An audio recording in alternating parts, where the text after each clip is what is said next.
Buenas tardes, mi nombre es Cleris María Beleño Alvarado de la Facultad de Derecho del primer semestre. En la tarde de hoy vengo a hacerle un breve resumen sobre los estados. Primera pregunta, diga cuáles son los tipos históricos fundamentales de estado y haga una breve descripción de los elementos que caracterizan cada uno. Primero, estado antiguo oriental. Es un estado eminente agrícola y carente de centros urbanos. Segundo, estado griego. Se destacó por su gran desarrollo de la arquitectura y la escultura. Es considerada como la cultura base de la civilización occidental, dado que de allí parte la estructura democrática. Tercero, estado romano. Se divide en dos, la monarquía y la república. Desde el siglo VIII a.C. hasta el siglo VI a.C. Es un periodo donde existe una gran influencia etrusca. De allí surge el nuevo Estado romano y un sistema político que dio paso a la república. Durante este periodo ejerce el poder los reyes romanos y etruscos. República. Desde el siglo VI a.C. hasta el siglo I después de Cristo. Comienza la expansión y es una época de grandes luchas y conquistas. Durante este periodo se dan las guerras púnicas que tuvieron lugar entre Roma y Cartago durante 264 a.C. y 146 a.C. Cuarto, estado medieval. En esta etapa se dio el surgimiento del feudalismo o sistema feudal. Esta etapa se caracterizó por las relaciones feudales entre los señores y sus vallados. Sexto, estado estamental. Se da en el nombre al fenómeno que como resultado del feudalismo, atomización del poder que este sistema engendró y la disputa por la soberanía entre las potestades temporal y espiritual. Séptimo, estado absolutista, donde la soberanía y el poder eran ejercidos como el monarca sin límite y sin control, que no se reconoce a los súbditos más que el deber de obedecer. Octavo, estados nacionales.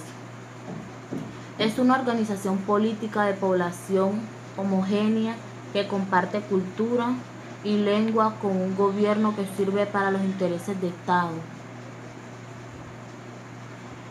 Novena, Estado liberal de derecho. Se define como un Estado de derecho en que se ofrece al individuo la seguridad jurídica de no estar sometido a la arbitrariedad del poder. Décima, estado autocrático. Se caracteriza por el poder en manos de un solo hombre, órgano o grupo social que ha accedido a él a través de la fuerza o por herencia.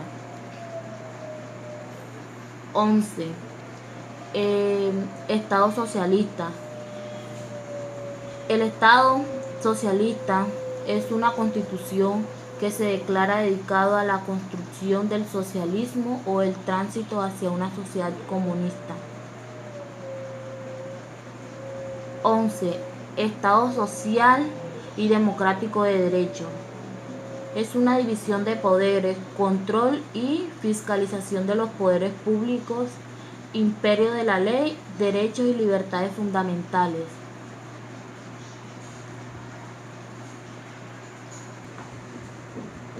Segunda pregunta, del Estado antiguo oriental, explique en qué consiste el Estado despótico y el Estado teocrático. El Estado despótico, caracterizado por la persona que a su autoridad absoluta, denominante y sin ningún control constitucional ni limitada por ninguna ley y así con total ausencia de derechos en los dominados ejercía su poder. Estado teocrático, gobierno ejercido directamente por Dios o sometidos a las leyes divinas a través de sus ministros o representantes como las antiguas China, Egipcia, Babilonia, Mesopotamia, Israel, Asiria, Persa, Hindú y Fenicia. Tercera pregunta. ¿Por qué el derecho fue un rasgo característico del imperio babilónico? Respuesta. Se dio seguramente este hecho al intercambio comercial debido a su posición geográfica.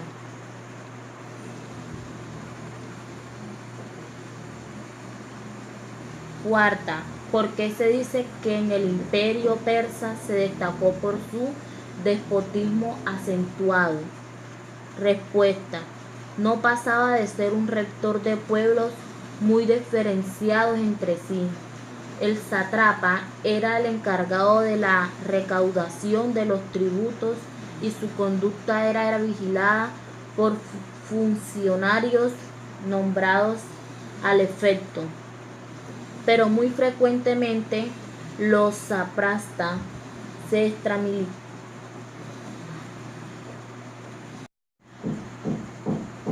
Tercera, del Estado, ciudad griega, establezca en que estaba fundamentada la llamada democracia ateniense. Respuesta A. ¿En qué estaba fundamentada la llamada democracia ateniense? Ella estaba básicamente fundada en el funcionamiento del parlamento llamado la eclesía. Esta asamblea eminentemente popular se reunía 4 veces al mes. En ella participaban por derecho propio todos los ciudadanos. B. ¿Cómo estaba organizado el poder público en la polis? Respuesta. La organización de los poderes públicos en las ciudades era semejante. Había 3 órganos políticos, que eran la asamblea, el consejo y las magistraturas. Estas instituciones constituían desde los tiempos de Homero el mejor medio para evitar los excesos del poder personal en la base. Existía la asamblea de ciudadanos, que teóricamente era soberana. Según el tipo de régimen, la asamblea era más o menos amplia, se reunía con mayor frecuencia y estaba o no sujeta a las influencias que pudieran limitar su soberanía. C. ¿Cuáles fueron las limitaciones en la democracia griega? Respuesta. No obstante, en su aplicación práctica, la democracia griega tuvo sus limitaciones. De una parte, en ella se mantuvo la esclavitud, aunque con menos rigor que en otras civilizaciones. Por otra parte, respecto a los extranjeros, se mantuvieron limitaciones en cuanto al ejercicio de sus derechos, incluso por iniciativa del propio Pericles. Atenas adoptó en este sentido una legislación de carácter racista. Cuarta, del Estado romano, diga cómo era la primitiva organización política en Roma. Respuesta de la A. ¿Cómo era la primitiva organización política en Roma? Respuesta. Prescindiendo de las leyendas que envuelven sus primitivos tiempos, lo cierto es que la ciudad fue gobernada durante los primeros 2 siglos y medio por reyes electivos designados por una asamblea de ciudadanos notables descendientes de los primitivos pobladores y asistidos en sus gobiernos por un senado compuesto por ancianos. La ciudad estuvo poblada principalmente por tribus sabinas, latinas y etruscas. Los primeros 4 reyes, Rómulo, Numa, Pompilio, Tulio, Hostilio y Ancomarcio, fueron de origen latino y sabino. B. ¿Cuál fue la institución política más importante e influyente en Roma y por qué? Respuesta. El Senado romano, sin duda, la institución más importante e influyente en Roma durante la República, se constituyó en la última instancia frente a las continuas desavenencias y conflictos entre los magistrados y las asambleas, compuesto por 30 miembros que se reunían en curias frente al foro a requerimiento del cónsul de turno. C. ¿Cuáles fueron las etapas de la organización constitucional romana? Respuesta. Desde el punto de vista de su organización constitucional, esta puede dividirse en 4 etapas, que son la de la formación y consolidación de la República, la de la transformación de la República, la de la revolución plebeya, la del advenimiento del imperio. Quinta pregunta. Del Estado medieval, ¿en qué consistió el sistema feudal? Respuesta. A. El feudo consistía normalmente en un terreno, pero podía consistir también en un castillo o en un cargo o una función. Conde, marques, obispos, abate. El vasallo debía beneficiarse del feudo, sin alterar su asistencia, desmantelar o disminuir su valor. B. ¿Por qué se dice que el feudalismo era una forma de relación económica eminentemente autárquica? Respuesta. El feudalismo implicaba, además de un esquema político y social, también un esquema económico. Era una forma de relación económica eminente autárquica. La autarquía supone el autoabastecimiento de lo que la tierra, limitándose los integrantes del feudo. C. ¿Cuál era la relación entre el Estado y la Iglesia en la Edad Media? Respuesta. La relación de Estado e Iglesia en el curso de los tiempos, cualquiera que haya sido su forma, siempre ha tenido el carácter de una exigencia formulada para que el Estado la obedezca. Siempre se ha considerado dotada del poder suficiente para subordinar al Estado a su autoridad. D. ¿Qué se conoce como la Carta Magna y cuál fue su importancia? Los varones aprovecharon la debilidad real para preparar un documento, la Carta Magna, en el cual hacían constatar sus derechos específicos frente a la corona. La Iglesia introdujo en ese documento todo género de cláusulas concernientes a la libertad de la Iglesia y a las reformas en la justicia y el derecho, que no solo afectaba a los varones, sino también a los caballeros, a los habitantes urbanos, los comerciantes, etc. Sexta pregunta. ¿En qué consiste el Estado estamental? Respuesta. Se da el nombre al fenómeno que, como resultado del feudalismo, atomización del poder que este sistema engendró y la disputa por la soberanía entre las potestades temporal y espiritual, se presentó en Europa en los últimos siglos de la Edad Media hasta el comienzo del Renacimiento. Esa situación hizo que la sociedad europea, que entonces tuviera una base estamental, lo cual significaba que estaba estructurado gradual y jerárquicamente, de tal manera que cada uno de sus eslabones era titular casi exclusivos.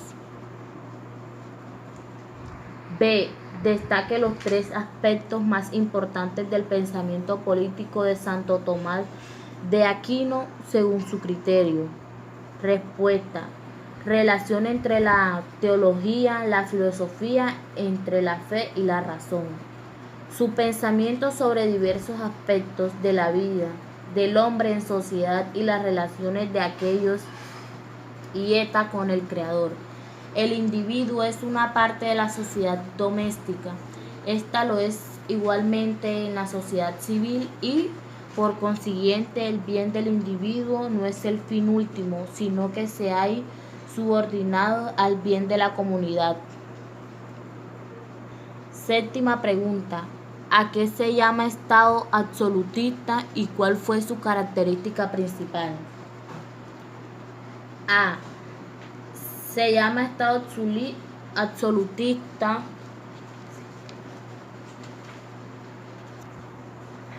al régimen político y social que imperó en los grandes estados europeos entre el siglo XVI y XVIII y que se caracterizó por la concentración con base en la teoría de derecho divino de los reyes de todos los poderes públicos en manos del monarca, la administración, la legislación, la justicia, la atribución, el ejército.